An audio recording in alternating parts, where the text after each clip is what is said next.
Assalamualaikum warahmatullahi wabarakatuh. Gimana kabarnya semua? Semoga baik-baik saja ya. Ada yang mengatakan enak sekali ya jadi warga Jawa Barat begitu. Itu keluar dari pernyataan seorang reporter begitu, seorang reporter TV terkenal, dan beliau juga orang yang terkenal juga begitu. Enak sekali jadi warga Jawa Barat. Iya dong, enak. Alasan sekarang begitu enak tinggal di Jawa Barat begitu, dengan semua kebijakan-kebijakan yang sedang dan dalam proses di Kang Deddy begitu ya, baik dari pembersihan sungai, alokasi di warga di pinggiran sungai, dan kebijakan-kebijakan yang sangat menurut saya juga ternyata ternyata enak juga begitu, terutama penghapusan pajak kendaraan begitu ya, tunggakan pajak kendaraan begitu, maaf ya. Dan menarik juga Esmeton ya, kita saksikan kebijakan-kebijakan yang mungkin jadi alasan sekarang wartawan reporter tersebut mengatakan enak juga jadi warga Jawa Barat. Jadi gimana video lengkapnya Esmeton? Ini dia. Wisuda TK, wisuda SD, wisuda SMP, wisuda SMA hapus. Kebiasaan TK misalnya kegiatan manasik ditunda, nggak ada kaitannya. Anak TK kok manasik, toh nanti kalau kita pergi haji latihan manasik juga. Pergi umroh latihan manasik juga, ngapain sejak TK sudah manasik? Intinya satu, kan itu kegiatan yang siklus ekonomi. Apa kemiskinan yang dilahirkan? Yang ikut manasiknya cucunya, kakeknya, neneknya ikut naik truk semua, meninggalkan pekerjaan di rumah. Ini ditekan. Untuk itu apa tujuannya? Satu, orang tua tidak dirampok oleh kegiatan pendidikan. Orang tua tidak dirampok untuk berobat. Orang tua tidak dirampok untuk kebutuhan gaya hidup anak-anaknya. Semua ditekan ini. Kalau semua ditekan ini, kemudian anak-anaknya diarahkan pada produktivitas, saya yakin ini selesai secara bertahap. Bagaimana menghilangkan geng motor akan saya ganti dengan wajib militer mereka itu. Saya nanti kalau ada geng motor, itu akan saya panggil orang tuanya, kamu apa mau gimana? Masih sanggup mendidik anaknya atau tidak? Kalau enggak, saya ambil alih anaknya oleh pemerintah provinsi, saya masukkan wajib militer. Nggak bisa dibiarin terus, Pak. Nggak bisa. Nggak bisa begini terus nih, bangsa. Di tempat saya, setiap motor yang lewat knalpotnya brong, dicegat.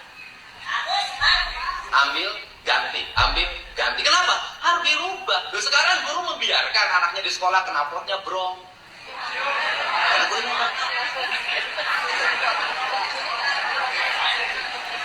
dan nanti nggak usah takut karena ada gubernur di situ. Kenapa? Ini masa depan, Pak.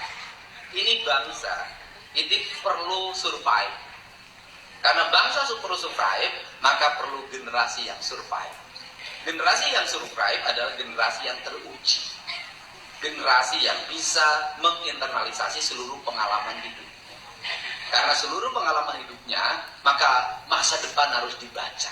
Jadi yang tunggakannya tahun 2024 ke belakang, berapa puluh tahun pun nunggak, tidak usah dibayar. Kami maafkan, dihapuskan. Kami juga memaafkan kesalahan warga Jabar yang sampai saat ini masih nunggak pajak kendaraan bermotor, baik roda 2 maupun roda 4. Apakah tidak bayar pajak karena sengaja atau tidak punya duit? Kalau punya duit, pajak nggak mau bayar, di jalan dipakai bolak-balik, jangan protes kalau jalannya jelek karena tidak bayar pajak. Nah, kami pemerintah Provinsi Jawa Barat mengampuni, memaafkan seluruh tunggakan pembayaran pajak kendaraan bermotornya. Tetapi setelah Lebaran, mohon diperpanjang. Jadi yang tunggakannya tahun 2024 ke belakang, berapa puluh tahun pun nunggak, tidak usah dibayar. Kami maafkan, dihapuskan. Nah, tetapi mulai tanggal 11 April 2025 sampai 6 Juni 2025 kami memberikan kesempatan untuk memperpanjang kembali dengan tarif pajak, hanya tarif pajak yang baru tahun 2025 tanpa bayar tunggakan. Ayo, Saya sudah memaafkan kesalahannya dan saya pun sudah minta maaf. Selanjutnya ingat loh, nanti yang tidak bayar pajak, padahal kami sudah memberikan kesempatan untuk memperbaiki kesalahannya, gak bisa lagi nanti motor, mobil yang tanpa pajak lewat di jalan kabupaten, lewat di jalan provinsi. Ayo kamu mau lewat mana? Mau lewat udara, mumpung langit belum disertifikatkan.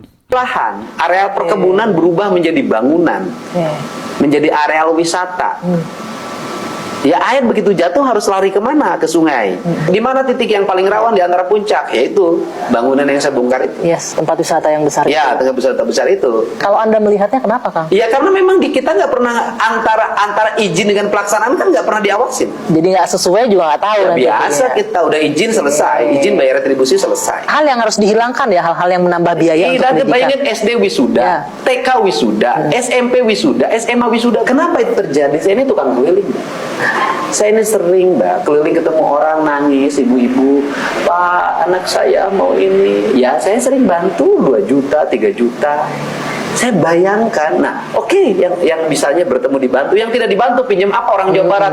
Bank Emok, bank keliling, Bang Emo. pinjol. Bank Emok itu bank 10% bunganya, disebutnya Bank Emok. Di atas Bank Emok ada bank keliling. Setelah itu ada pinjol. Di atas keliling ada pinjol. Iya, iya. Nanti spekulasi ngadu nasib judol. Dan itu Jawa Barat ranking pertama. Saya ini gubernur, bukan hanya gubernur struktural jabatan. Saya ini gubernur culture, gubernur kebudayaan. Artinya kalau saya suruh jadi gubernur hanya bangun jalan, bangun jembatan, bangun irigasi, bangun sekolah, bangun PJU, bangun taman, bangun daerah rekreasi, kasih waktu 3 tahun, selesai semuanya. Orang Jawa Barat itu punya karakter yang harus dirubah. Kajenin teing tekor asal sohor. Biar apa? Biar Ya, artinya tekor asal walaupun kesohor. tekor dompetnya, walaupun tekor dapurnya, walaupun tekor celengannya, yang penting Tapi saya kesohor. dikenal. Mohon dimaafkan, Gubernur Jawa Barat belum bisa memberikan layanan yang terbaik buat masyarakat. Jalannya masih pada jelek, sekolahnya masih banyak yang jelek, masih ada banjir, maafin dong. Tetapi saya juga memaafkan rakyat saya yang nunggak pajak kendaraan bermotor yang jumlahnya 6 juta kendaraan bermotor. Yang punya utang pajak, Tinggal tunggakan bayar tahun datang. 2025. Enak sekali jadi warga Jawa Barat. Iya dong, enak. Saya curiga sama Mbak wartawan dalam setiap pertemuan yang lain tidak pernah saya lihat sewow gini gitu. Sekarang ini waktu wawancara sama seorang duda yang keren menjabat sebagai gubernur, Kang Deddy Mulyadi, sudah make tuh di mata aja udah. Coba deh lihat di acara-acara lain tuh ya. Biasa penampilannya biasa, tapi begitu berhadapan sama duda keren nih seorang gubernur, glowing gitu. Keren ya, kayaknya sih ada yang terpesona tuh. Saya sih berharap jodoh ya. Karena mbaknya baik gitu ya, mbaknya baik, Kang Deddy juga baik gitu ya, jodoh. Memang benar ya, kebijakan-kebijakan yang diambil sekarang oleh Kang Deddy ini memang luar biasa begitu. Tapi fokus utama memang kemarin itu adalah bagaimana penanganan banjir dulu. Karena banjir ini memang benar sebetulnya. Kalau kita lihat di berita setiap tahun itu pasti terjadi di situ, ya. Dan banjirnya nggak main-main begitu ya, sampai ke atap rumah yang merugikan yang jelas bahwa harta benda udah jelas akan hilang begitu. Berapa kerugian sehingga ini mungkin yang jadi alasan warga sekarang ini begitu ada relokasi kalau tidak salah ya dipindahkan rumahnya, mereka sangat senang begitu. Malahan ada kemarin saya lihat dalam videonya Kang Deddy itu sampai menangis saking bahagianya begitu dipindahkan ya. Kalaupun dia bertahan di tempat yang sekarang pasti banjir lagi. Sehingga Kang Deddy di akhir puasa ini katanya ya beliau akan membangunkan tuh rumah untuk orang-orang yang kemarin kena gusur begitu. Keren. Tidak ada lagi piknik. Pola, bom. Ya, tidak ada piknik mah 5 masing-masing. Terus yang berikutnya suka ada tuduhan Pak jual LKS segala macam, yang itu hindarin, nggak usah. Nanti kita rumuskan. Seragam sekolah jangan disiapin sekolah suruh beli siswana masing-masing, ribut, ya omongan. Sudah jangan jadi penyakit. Duit nanti sabaraha, untung naletik, pi omongan nak cacapekin terus budak kasus sekolah we. Sina beli baju pramuka seorang empek hanas mahal urusan mana yang ngalih urusan orang.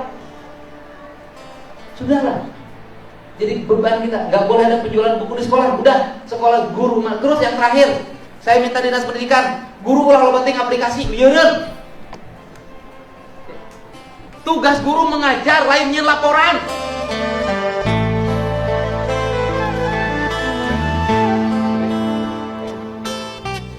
Jadi nggak boleh lagi tuh ada ribut penjualan LKS, penjualan kaos, penjualan baju, seragam segala macam terkuduk. Dan kemudian apabila ada siswa yang ke sekolahnya belum pakai seragam, tidak pakai sepatu, tak pakai kaos kaki, sudahlah kalau memang tidak mampu sekolah aja. Sekolah lain ku seragam kok. Saya buat ruang kelas dulu sepatunya dibuka kok. Nges lah, pakai sena jepit pek. Jadi kuliah di pakai sena jepit ke SD jadi gitu. Dahar simet jadi gitu loh. Nah ini sudah pembebanan itu jauhkan oleh kita semua. Kemudian fokus sekolah, nggak boleh lagi yang seperti itu. Dan yang terakhir ya, bila perlu karena pendapatan kepala sekolah geus eueuh ladang tinu seragam, eueuh ladang tinu LKS, tunjanganna bener ke jeung guru. Itu Pak cara.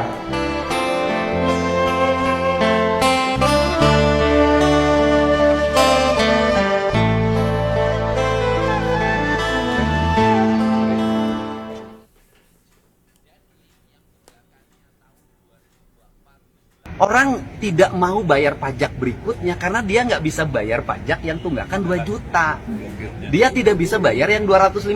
Apa dampak yang terjadi? Makin gede hutangnya. Tapi kalau yang 2 juta dipotong, dia bisa bayar yang besoknya 250.000.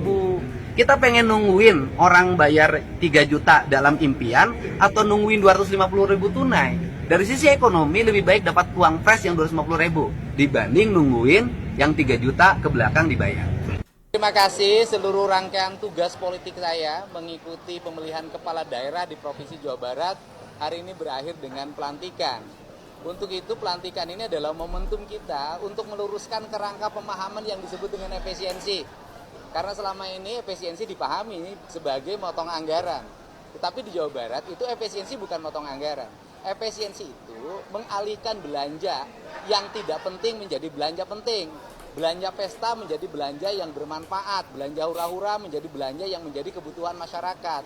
Saya misalnya dalam waktu 1 bulan sudah melakukan pengelolaan keuangan dengan realokasi dengan tim transisi yang dibentuk oleh Pemprov Jabar. Saya sendiri tidak membentuk tim transisi.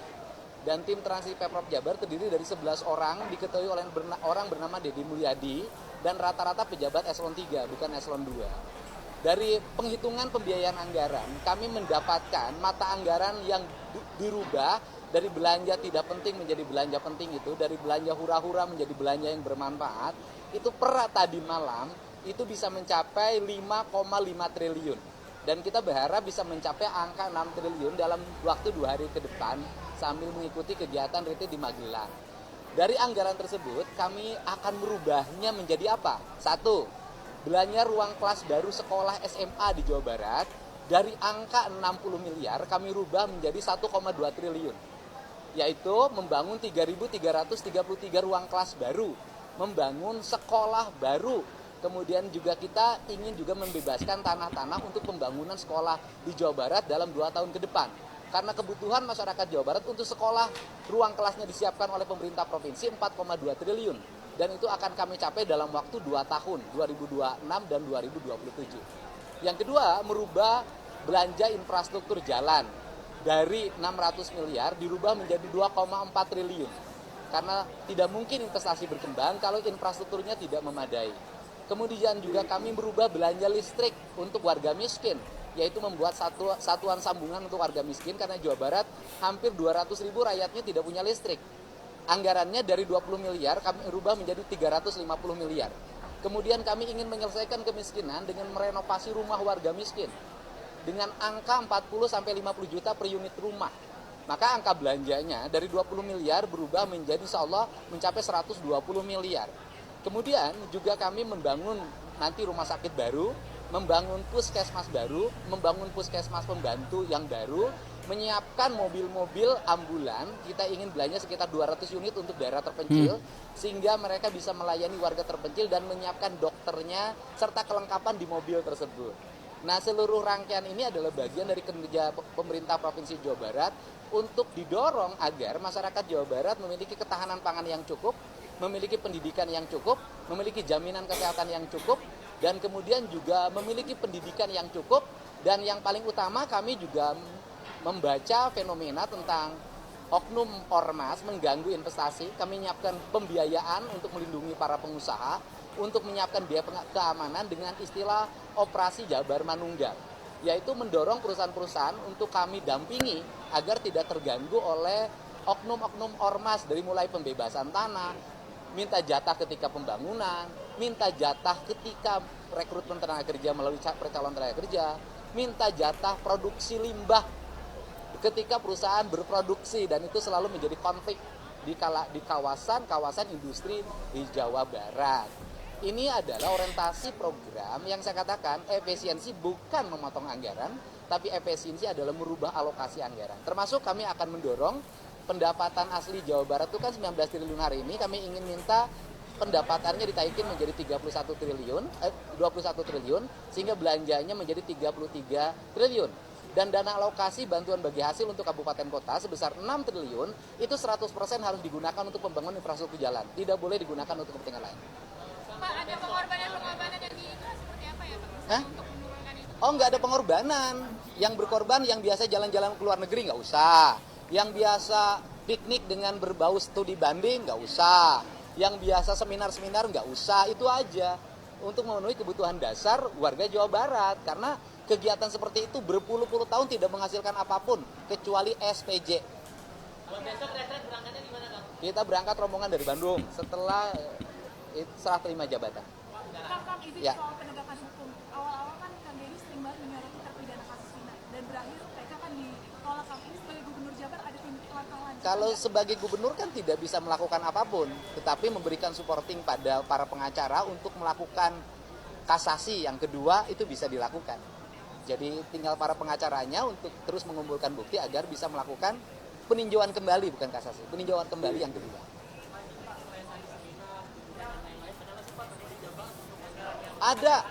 Ada misalnya gini, bantuan untuk membangun ruang kelas baru 60 miliar, tapi beli alat komunikasi, telekomunikasi sekolah 730 miliar. Itu kan aneh gitu. Kelasnya belum ada, perangkat digitalnya disiapin gitu loh. Aplikasi-aplikasi kita mulai hapuskan kalau itu memang tidak bermanfaat bagi kepentingan publik. Itu yang dilakukan oleh kita. Saya baju dinasnya dihapus. Anggaran baju dinas Gubernur Jawa Barat 150 juta lebih itu dinolkan. Anggaran kunjungan luar negerinya 1,5 miliar dinolkan. Anggaran perjalanan dinasnya 1,8 sekian miliar, disisain hanya 700. Jadi hampir hilang hampir 40%. Apa nggak ada pengadaan kayak mobil dinas? Oh, saya nggak ada. Saya hari ini mobil dinasnya tidak ada. Jadi pakai mobil pribadi aja. Karena mobil dinas gubernur lama juga banyak banget. Ya. Oh, sudah disiapin, sudah di packing, apa aja, kaos, training, topi, sepatu, baju Satpol PP. Oh, lengkap. Siap.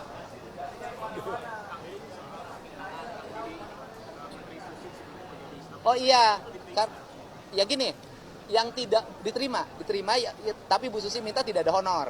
Dan gini kan, larangan untuk mengangkat tenaga ahli, pakar, penasehat, itu kan kalau menimbulkan biaya dalam pendapat saya. Jadi seluruh penasehat di Provinsi Jawa Barat semuanya relawan, sukarela. Jadi tanpa biaya. Ya, minggu depan setelah pulang retreat, SK-nya saya tanda tangan. Jadi segitu sebetulnya videonya ya. Semoga videonya bisa memberikan, selalu saya bilang, semoga videonya selalu memberikan informasi, inspirasi ya untuk sebetulnya semua. Terutama juga inspirasi untuk kepala daerah seluruh Indonesia lah ya, biar ada gebrakan-gebrakan yang luar biasa nih dari Kang Deddy nih. Seperti bagaimana mengatasi dulu persoalan-persoalan dasar dari masyarakat, begitu itu dulu diselesaikan ya. Berikutnya nanti infrastruktur dan sebagainya mungkin akan bertahap. Tapi yang paling dasar adalah bagaimana merubah dulu karakter, bagaimana merubah dasar dulu dari kebutuhan masyarakat. Ini keren ya. Tapi 100% sebetulnya ya, dari video jaga persyaratan dan keselamatan kita ya. Assalamualaikum warahmatullahi wabarakatuh.